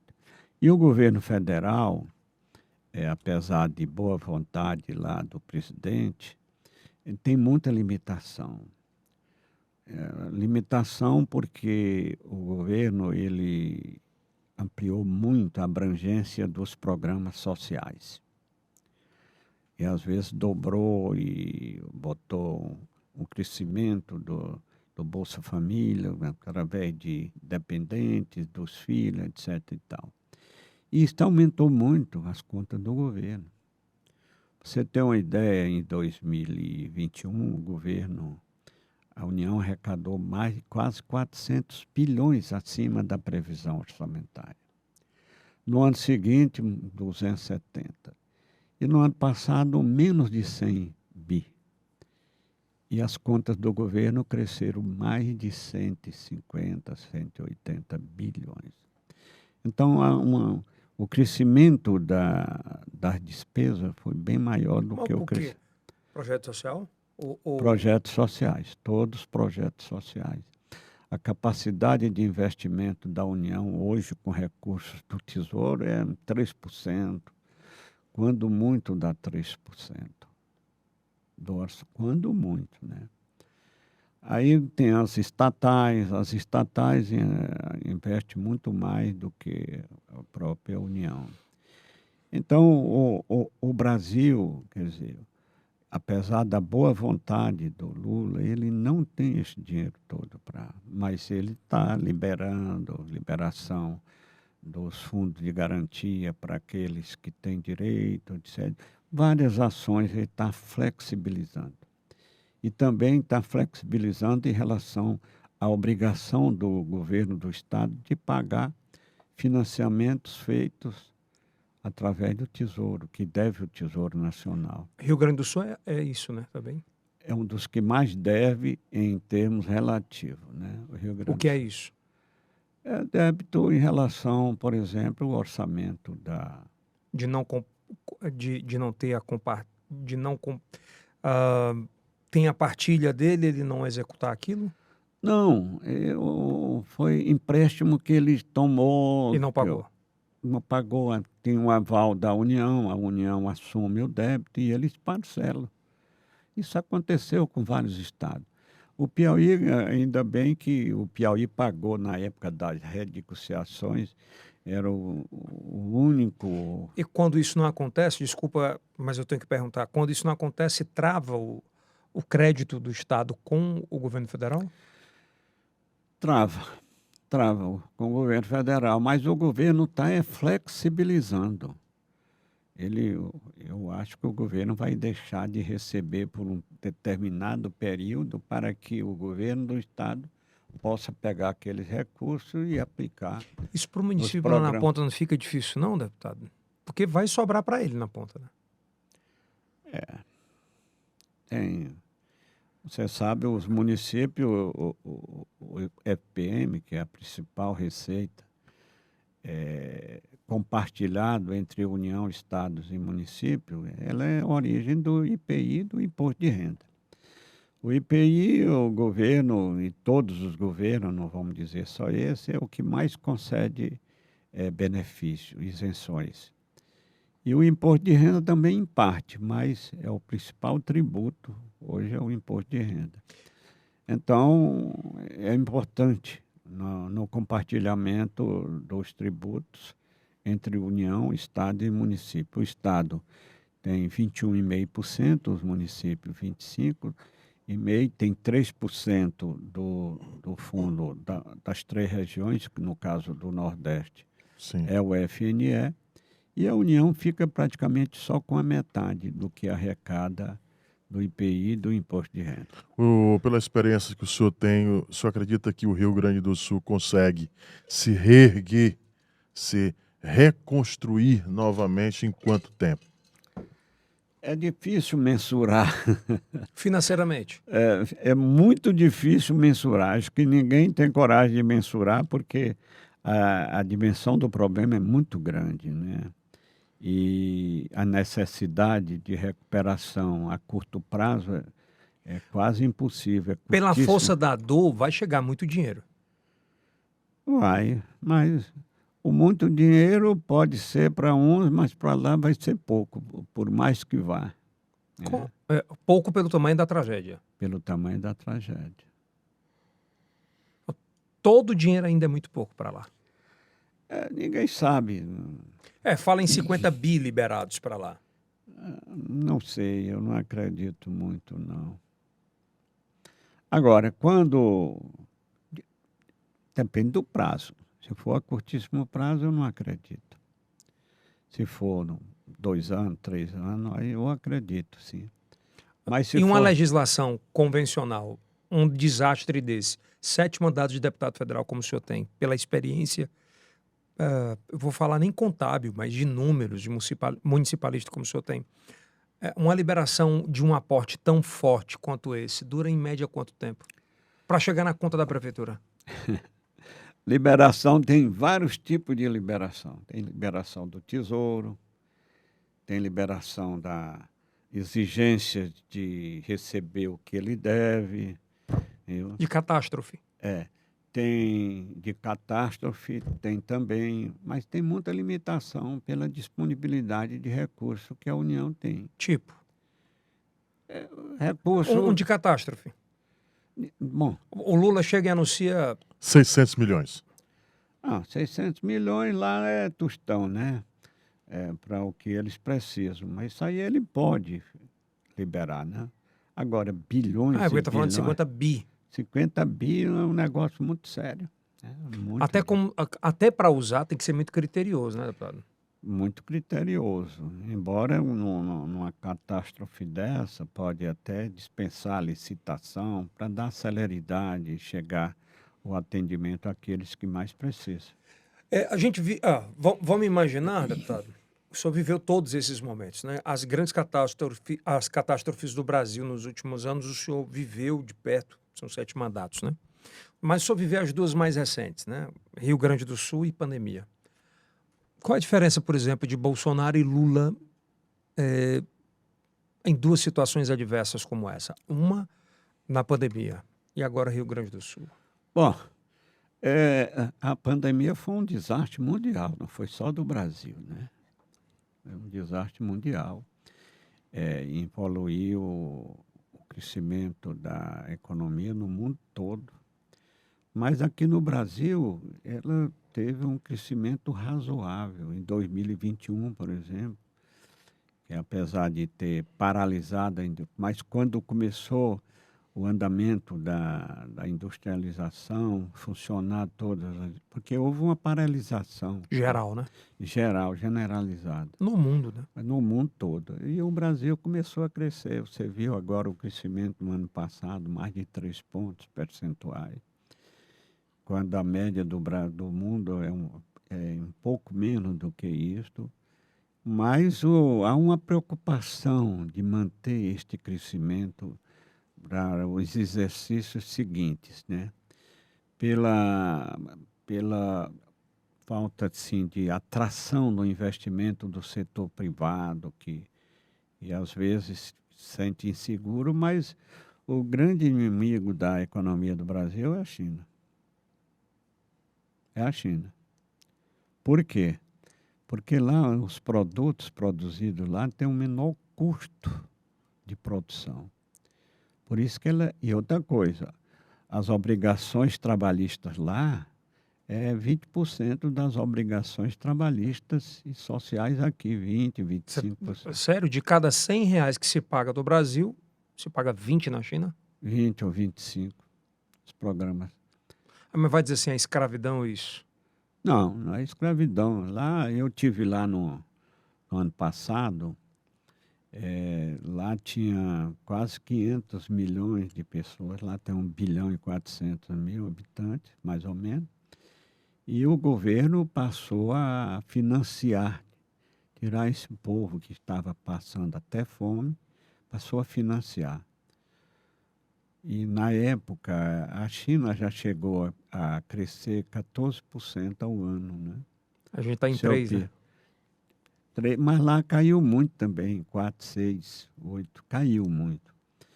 Mas, mesmo assim, ela é muito competitiva. O povo é...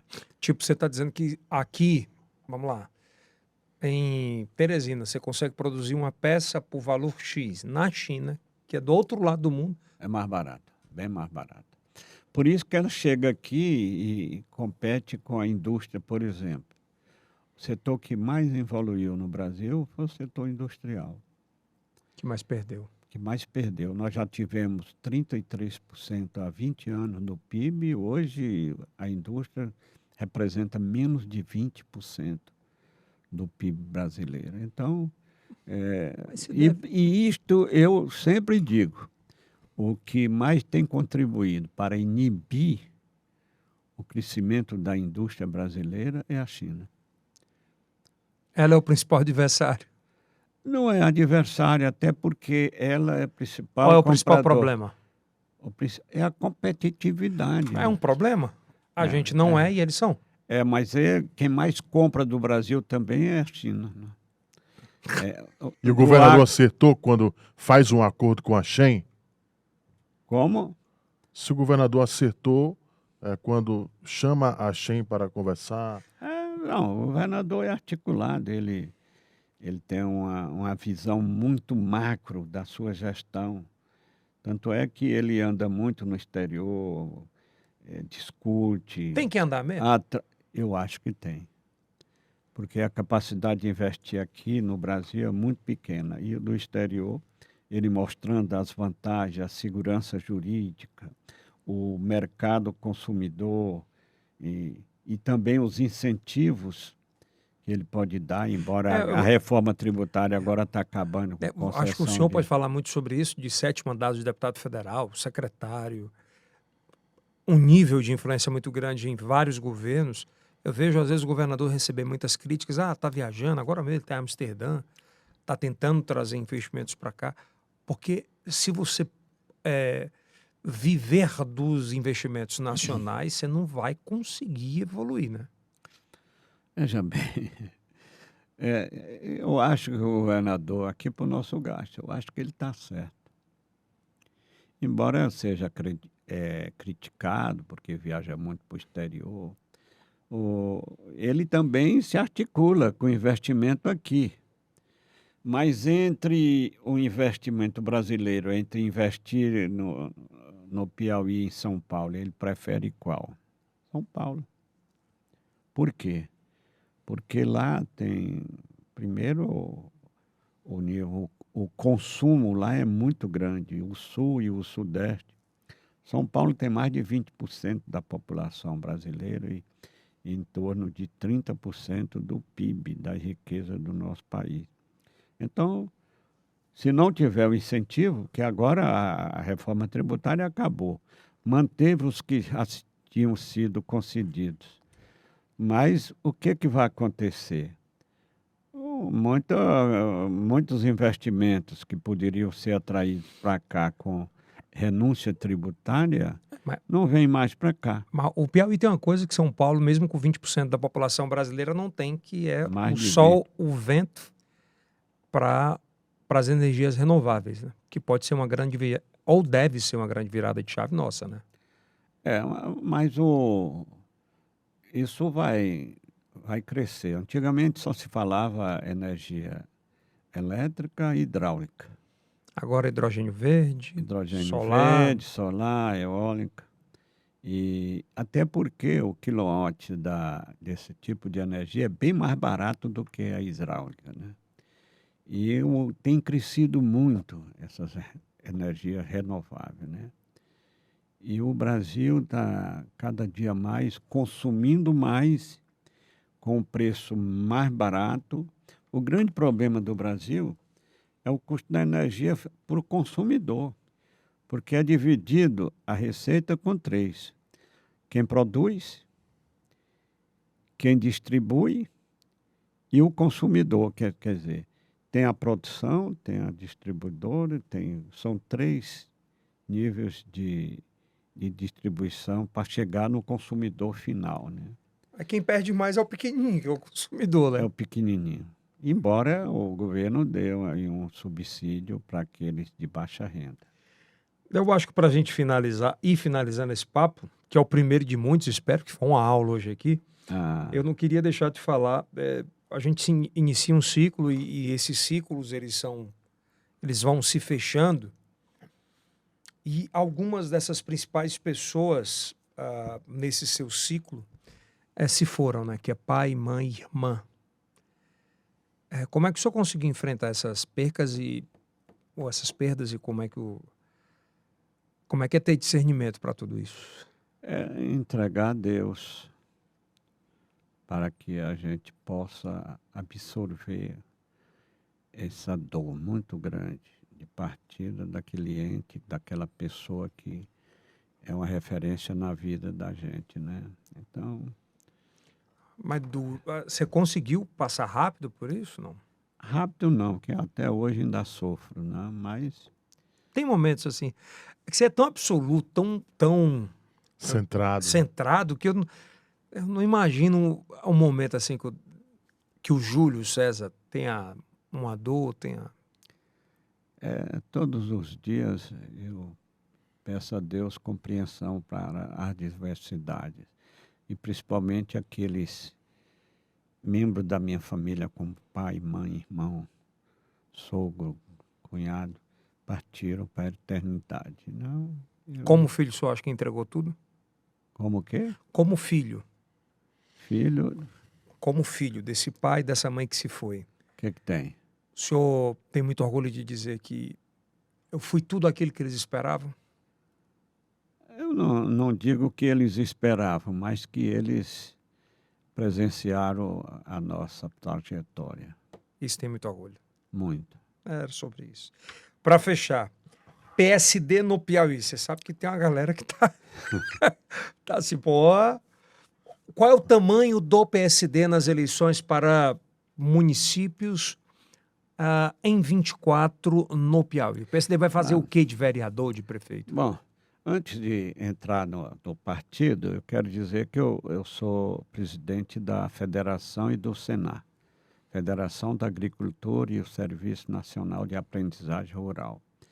E nós criamos, quando assumimos em 2016, eu era vice do estimado Caú, que era o presidente, nós começamos a criar programas aqui no Piauí. Primeiro, qualificação de mão de obra. No ano passado, nós chegamos a qualificar 18 mil para trabalhar no setor do agronegócio. E também agora assistência técnica. Nós, no ano passado, chegamos à assistência técnica em 165 municípios. Este ano nós queremos chegar a 190 e no ano que vem universalizar. É uma assistência técnica monitorada, o técnico tem que passar pelo menos 4 horas em cada propriedade. Isso tem contribuído muito para crescer a produção, a produtividade, principalmente do pequeno agricultor. Além da qualificação, que nós fazemos cursos. E hoje pode ser AD, né, deputado? Hein? Uma parte é AD, uma parte à distância e outra presencial, né? Não, todos são presenciais. Não dá para fazer, mesmo que seja Pode fazer. Nós temos alguma coisa sem ser presencial, mas os cursos campo são é mais presenciais. diferente. São presenciais. Viu? Então, voltando aqui no partido que você falou, nós somos fundadores. Eu fui um dos fundadores do PSD, 2011.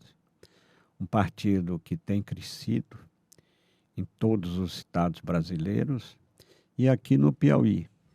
Nós já chegamos a eleger 15, 25, 40 prefeitos na última eleição e hoje nós temos 55 prefeitos. Estamos em 195 municípios presentes e temos aqui já definido... prospecção de quantos prefeitos? 125 a 130 municípios com pré-candidatos a prefeitos. Destes, quantos? A estimativa é entre 60 e 70 prefeitos. É muita coisa. É. E vereadores? Vereadores nós elegemos 335, acho que 550, 600 vereadores. Quase dobrar?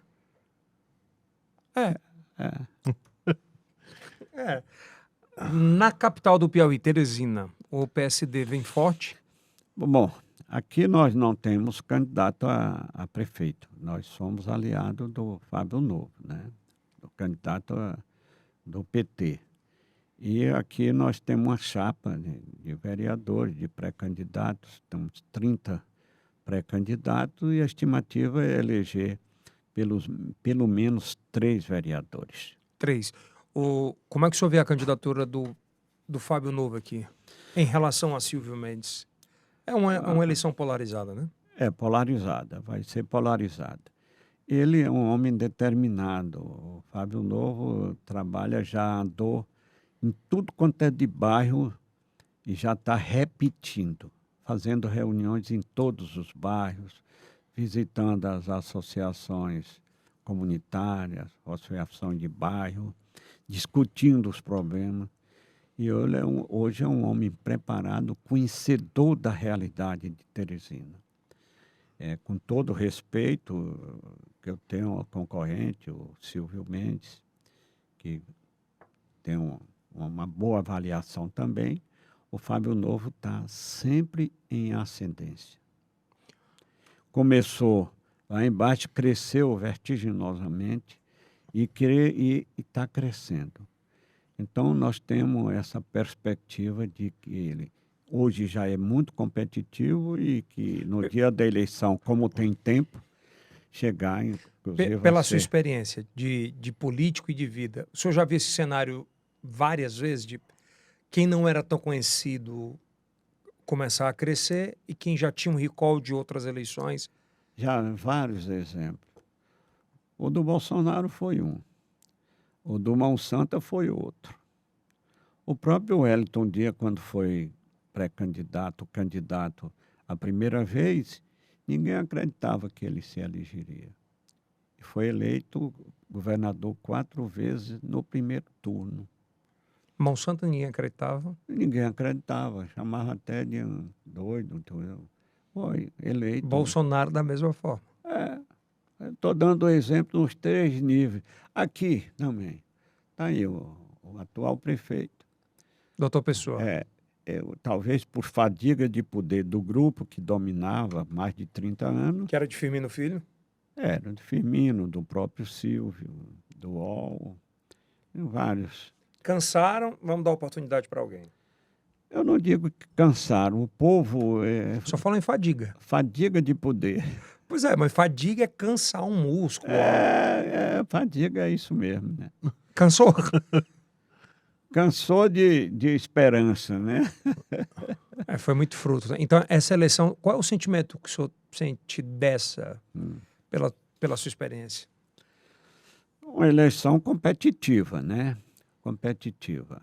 Agora, a estrutura partidária do Fábio Novo é muito grande. E é uma estrutura partidária que tem, acho que 200 e tantos Quase 240 candidatos a candidatos vereador. a vereadores, e todos motivados com esse sentimento de eleição do chefão, que é o prefeito, né?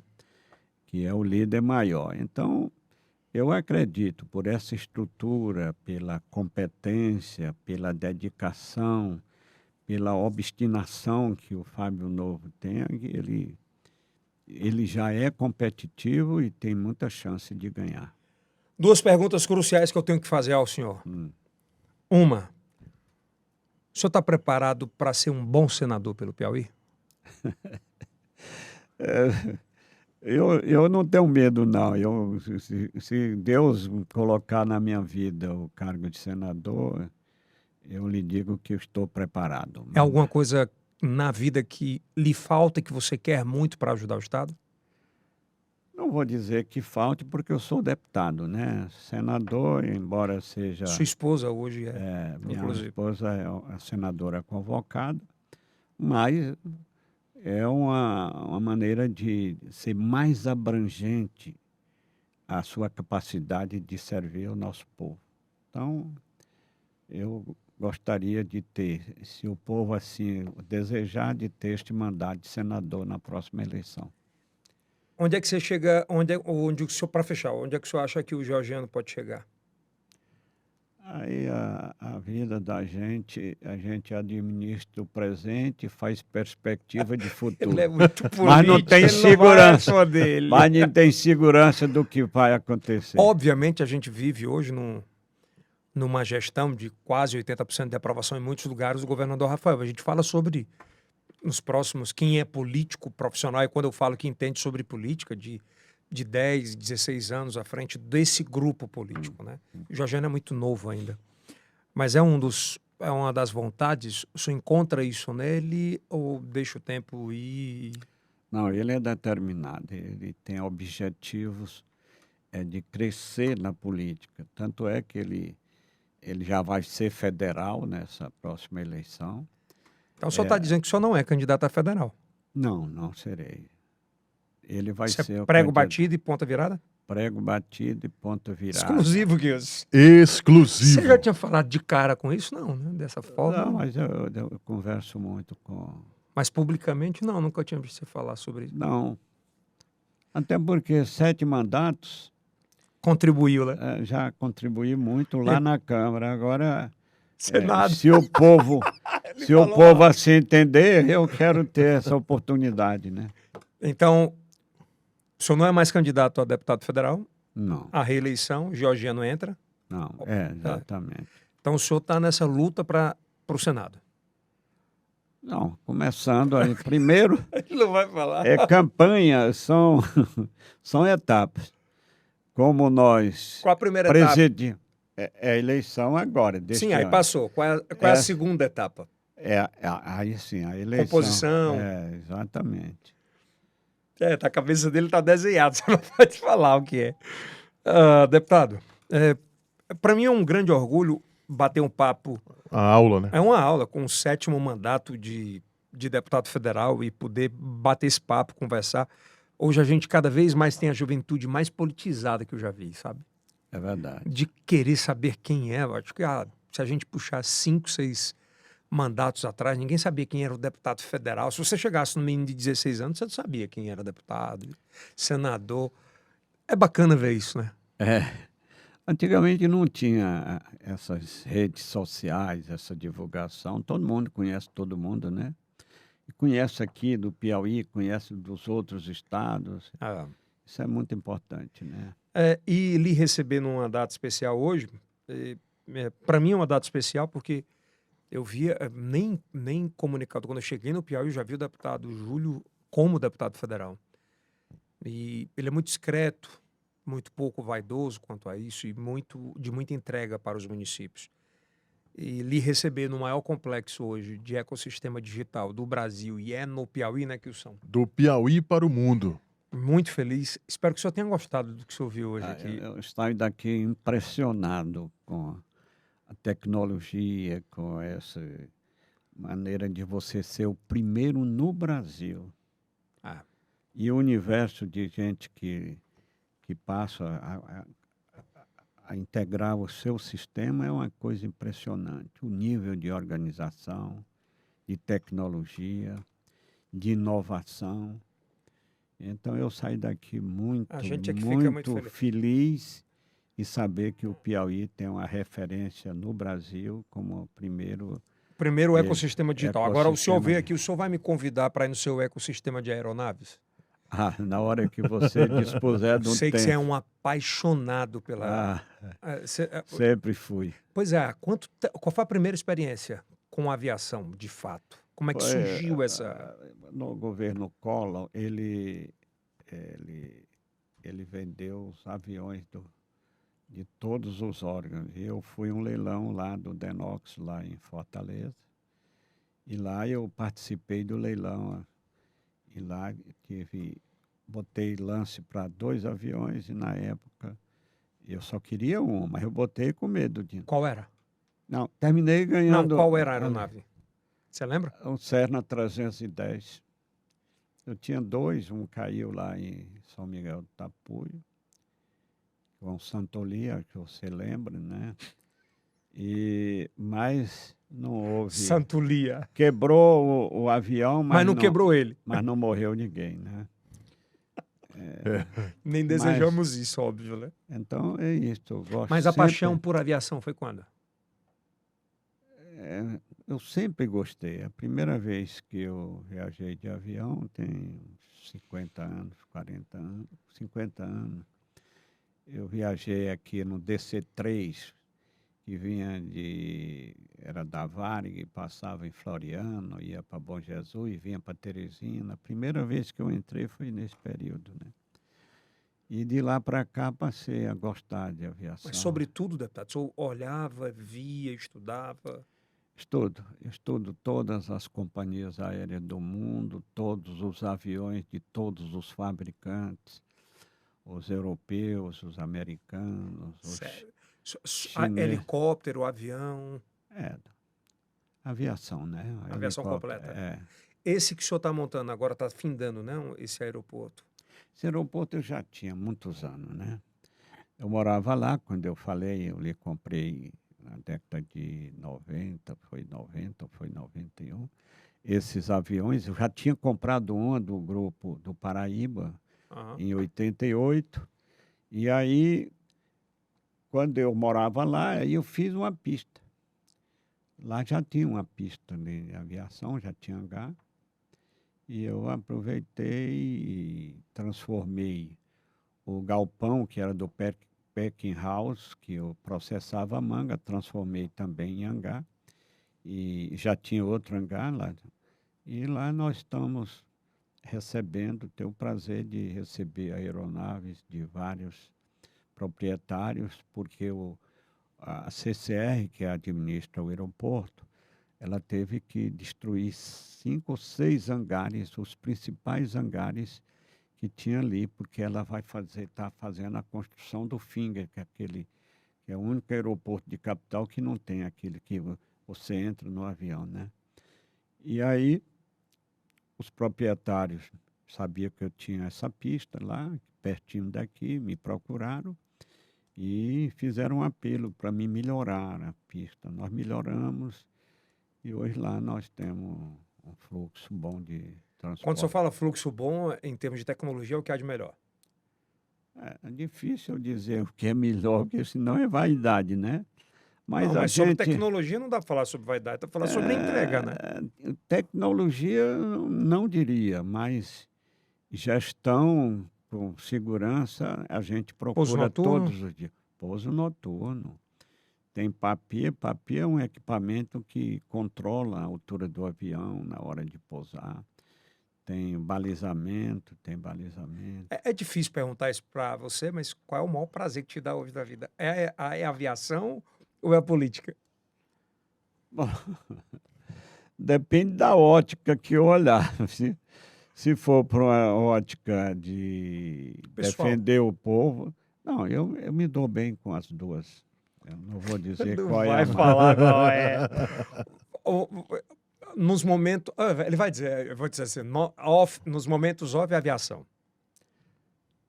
Eu gosto muito de aviação. Eu estudo. Gosta de estudar ou gosta de voar também? Não, eu gosto de voar e estudar. Eu estudo muito Mas já avião. pensou em ser piloto? Eu pensei, mas eu desisti. Mas Tentou? não cheguei nem a ler. Mas quando eu era mais jovem, eu observava tudo, um Seneca que tinha o FAP assim puxando, eu chegava a mexer. Na hora Qual é de o- uma emergência, talvez eu derrubava, mas derrubava para não morrer ninguém. Qual é o que você usa hoje, particular? Você tem? Não, nós temos lá, em parceria com outras pessoas, um King Air. Um King Air. Não jato? Não. King Air seguro? Eu acho que é o melhor avião de toda a história da aviação, porque é fabricado por um fabricante americano e é o avião que tem a maior procura no mundo, é o King Air. Mais do que jato? Esses jatos menores? Bom, eu estou falando em turbo-hélice, né? Sim, entendi. Turbo-hélice. Os jatos já têm outro tipo de ótica, né? Problema de velocidade. O King Air é porque ele é muito importante para as pistas Curtas, né? curtas e pista também que não é asfaltada. O jato já tem que ser asfaltado. Então ele entrega muito mais para países continentais como o nosso, de estados como se fossem países. Você tem pista em todo lugar da mesma forma. Aqui, por exemplo, aqui no Piauí nós já estamos tendo mais pistas do que o Maranhão. Já? E pistas balizadas. Maranhão tem cidade maior do que Picos, que ainda não tem. E aqui o Piauí já tem. Tem várias cidades pequenas. Guadalupe tem 12 mil habitantes, 11 mil, 12. E tem. Tem há muitos anos, desde a época da barragem, tem Bom Jesus, tem Paulistana, tem Fronteira. Naquela região, pousar à noite dá tranquilo. Dá. Sendo balizado, dá tranquilo. Não tem problema. No Piauí, vamos falar do Nordeste, para cada 10 Kings, quantos jatos comprados? Bom, é difícil. O Brasil, o maior usuário de jato no mundo é os Estados Unidos. Lá tem 19 mil jatos. Aqui no Brasil é 1.500, 1.600. Mas é muito, né? Muito. Pô, muito. Aqui o Piauí já tem 10 ou 12 jatos. Há 5 anos não tinha, há 10 anos não tinha praticamente jatos. Aqui Mas tem. King, Para você ter uma ideia, tem mais jato do que King hoje. aqui, Tem. certo? Cessna é um fabricante, né? O modelo. É aquele... o modelo, né? Mas tem jato da Cessna, tem jato de vários tipos de fabricantes, né? É um outro papo, é uma outra conversa. Outro momento. Mais uma vez, quero lhe agradecer pela sua disponibilidade de tempo, que eu sei que é muito escassa, e ter batido esse papo. Espero que tenha sido agradável também. Muito agradável, tanto é que eu nunca olhei para o relógio. Verdade. Hoje ele bateu o papo. 2 horas Deixou de fluir. bate-papo. Eu nunca olhei para o relógio para Hoje- saber. ó, Estou a gente olhando come- agora já. A gente começou a gravar aqui, era Era 5, não era? Não, era Não. 18 horas. Era 18 5 horas e 1 minuto. Eles sabem, são quase 8 da noite, faltam 5 minutos para 8. E dava para rodar mais 1 hora Tranquilo. em voo de cruzeiro. Mas não deu. Em outras oportunidades nós teremos. Mais uma vez, obrigado. Esse acho que é um novo método, um novo modo de a gente bater papo para conversar com comunidade diferente que consome outro tipo de conteúdo, deputado. Muito importante esse tipo de comunicação, é muito eficiente e é muito agradável para o público jovem, todo mundo. Não cansa. Não cansa. O deputado falou assim, Então, hoje, quanto tempo é esse papo aí hoje? Aí eu falei, deputado, 1 hora, vai... 1 hora? Digo, nem sentiu, ó. é porque teve tanta coisa para contar da minha vida. E rodou tudo, né? Tudo não, mas Tudo boa não, parte foi. As polêmicas a gente vai deixar para um segundo momento, quando tiver chegando mais eleição, para a gente chamá-lo e convidá-lo. Mais uma vez, obrigado pela sua generosidade de ter vindo bater esse papo com a gente. Disponibilidade. A gratidão é nossa, né? Essa oportunidade, né? Essa tolerância de 2 horas não é fácil, e principalmente quando você publicar, você está sendo gravado. Sim. Gravado. E dizer que me orgulho de ver esse meio de comunicação melhor no Brasil, aqui no Piauí. Estação I, O Estudos Criativos. O Piauí tem sido referência em muitas coisas importantes.